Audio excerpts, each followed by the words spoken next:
Frédéric Chaumont pour la chaîne Jasper Madère. Bonjour à tous. Le quatrième pouvoir sera un outil permettant d'asseoir la souveraineté du peuple. Pour mettre en place ce dispositif, il faudra forcément en passer par un gouvernement de transition qui accepte de façon inconditionnelle cette souveraineté. L'association Émergence du quatrième pouvoir se met en quête d'une solution pour ce changement qui nécessite malgré tout d'être coordonné par une personne intègre et dont la préoccupation unique sera le bien-être de la population. Pouvons-nous trouver cet oiseau rare dans la classe politique actuelle ? Notre première réaction serait de dire non, évidemment. Nous le savons tous, les politiques ne sont là que pour se remplir les poches et pérenniser leur carriérisme politique. Montesquieu disait déjà, à juste titre, « Tout homme qui a du pouvoir est porté à en abuser.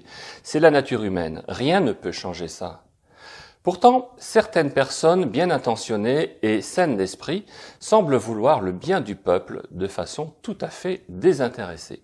Elles sont plutôt rares, mais elles existent. Nous en sommes convaincus. En tout cas, nous en avons déjà trouvé plusieurs sur Paris. Nous les saluons respectueusement. Il s'agit de les chercher, de les trouver. C'était un peu le but de notre démarche en participant à la journée souverainiste du 5 juillet 2020. Sur place, nous retrouvons Didier Julien Garofalo. Didier Julien Garofalo, bonjour. Où nous trouvons-nous actuellement ? Nous sommes à la réunion des souverainistes de toute la France qui se réunissent pour justement se rassembler autour d'un même projet. Comme je l'ai précisé lors de mes différentes interventions sur la chaîne Jasper Madère, nous sommes là pour avancer et surtout pour qu'il y ait un grand changement qui soit vraiment un rassemblement de toute la France et de tous les citoyens surtout. D'accord, qu'est-ce qu'on peut espérer de cette journée ?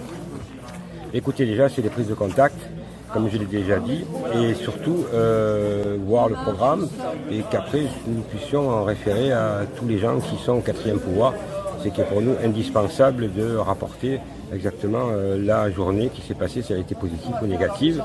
Et après, les gens décideront de ce qu'ils veulent faire. Une sorte d'union sacrée, c'est un peu le but ? Oui, c'est l'union sacrée parce qu'on se rend compte, bien entendu, qu'aujourd'hui, on ne peut faire que l'union sacrée pour mettre dehors M. Macron et toute sa bande de francs-maçons qui discréditent la France, mais surtout qui ont appauvri la France et les Françaises et les Français. Merci Didier Julien Garofalo. Merci beaucoup.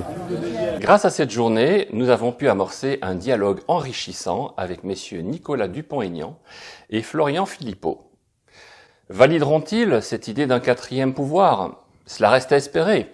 Quoi qu'il en soit, nous avons pu constater que ces deux hommes politiques sont les premiers à se détacher nettement d'un carcan politique un peu trop convenu et à jouer un peu plus dans la cour des rebelles et des contestataires. En tout cas, cela correspond clairement au contenu de leur discours. Écoute, moi je voudrais remercier Florian de l'organisation de cette magnifique fête champêtre.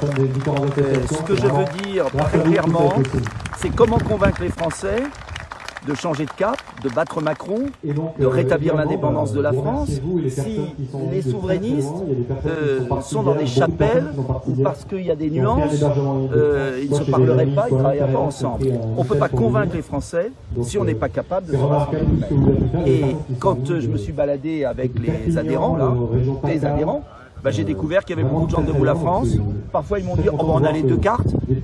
Ça veut dire quoi? Ça veut dire que l'indépendance de la France, la liberté du pays est le point commun de tous les adhérents de nos partis respectifs. Il y a des nuances sur la méthode pour y arriver, sur la manière de renégocier les traités, mais qu'importe, tout le monde a compris qu'on ne résoudra pas la crise de l'ordre public, la crise de la production nationale, du chômage, de l'écologie, si on ne retrouve pas notre liberté collective. Et nous avons maintenant moins de 2 ans pour bâtir le projet qui sera capable de rassembler les Français, qu'ils soient de gauche, de droite ou d'ailleurs, on s'en fiche complètement. Ce qui compte, c'est de sauver le pays. Et je pense que ici, en tout cas tous ceux qui étaient ici, en ont une conscience absolument intime, charnelle, et en plus au cœur de l'île de France. On sait ce que représente la France. Et ça fait très plaisir de voir autant de jeunes, ça fait très plaisir de voir tous les milieux sociaux. Le rassemblement du pays, il est là, au-delà des appareils politiques. Et je pense que cette journée augure bien de la suite. Vraiment. Eh bien, merci, je suis complètement d'accord. Merci Nicolas pour ta participation. Les principaux membres de notre association n'ont évidemment pas adhéré au mouvement des patriotes ni à Debout la France. Nous proposons des axes d'action, des projets d'insertion d'un quatrième pouvoir qui pour nous sont incontournables pour le bon fonctionnement démocratique de notre pays. Et cela, nous n'y dérogerons pas. Didier Julien Garofalo étant resté sur Paris, il nous livre maintenant ses dernières impressions sur le remaniement du gouvernement. Et voici ce qu'il déclare. Révélation sur le Premier ministre. Nous apprenons, sans rire, la nomination de Éric Dupond-Moretti en tant que ministre de la Justice. Nous avons là tous les ingrédients d'une cocotte minute qui va exploser devant un nouveau gouvernement de marionnettes au service de la franc-maçonnerie véreuse et gangrénée par le nouvel ordre mondial. Macron et son petit toutou, Jean Castex, ont choisi une belle brochette de francs-maçons sataniques. À très bientôt sur Jasper Madère, chaîne qui secoue le cocotier de cette oligarchie sans scrupules. La France se rassemble contre cette mafia. Merci Monsieur Garofalo. Vous l'avez compris, ce nouveau gouvernement sonne comme une véritable provocation. Nous prévoyons d'en parler sur notre prochaine vidéo qui sera consacrée à ce remaniement. On n'avait encore jamais vu un ministre nommé au ministère de l'Intérieur avec une plainte pour viol. On croit rêver tellement c'est trop gros. Je ne vous parlerai même pas du défenseur des djihadistes comme ministre de la Justice.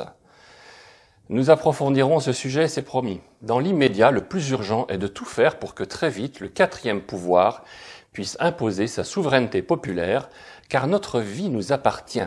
Nous ne sommes pas la propriété des banques et encore moins celle des oligarques. Donc, bienvenue dans l'association Émergence du quatrième pouvoir. Nous travaillons maintenant très activement sur la mise en place effective de cette démocratie véritable. Le nombre de nouveaux adhérents qui nous rejoignent chaque jour confirme bien que vous êtes partants. Bienvenue dans cette nouvelle France dont vous serez les authentiques fondateurs.